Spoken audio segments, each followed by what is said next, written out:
অতীত যখন সামনে দাঁড়ায় তোর অস্তিত্ব আমাকে জড়িয়ে থাকে।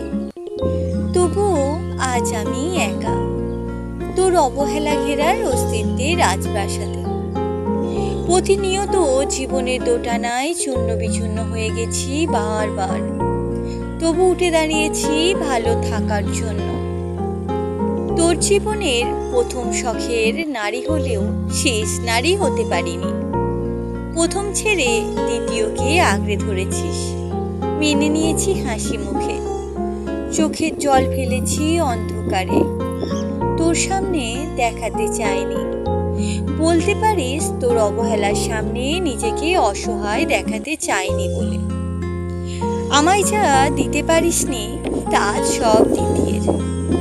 আজ পরিপূর্ণ বয়সে এসে এইটুকু বুঝেছি, সব মেনে নিলেও আজ যা দ্বিতীয়ের তা আমার হতো না কখনোই।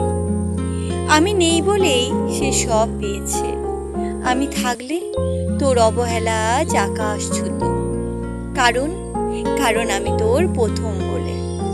প্রথম যখন ছেড়ে যায়, প্রথমে না পাওয়াগুলো দ্বিতীয়ের জন্য রেখে যায়। তোর হাতে এখন অন্যজনের হাত। তোকে না বলতে পারা কথাটা আজ আমার কথার অন্তরালে। যদি কখনো মনে হয় এটা তোর জন্য লেখা কিনা, তবে ভেবে নিতে পারিস যা খুশি।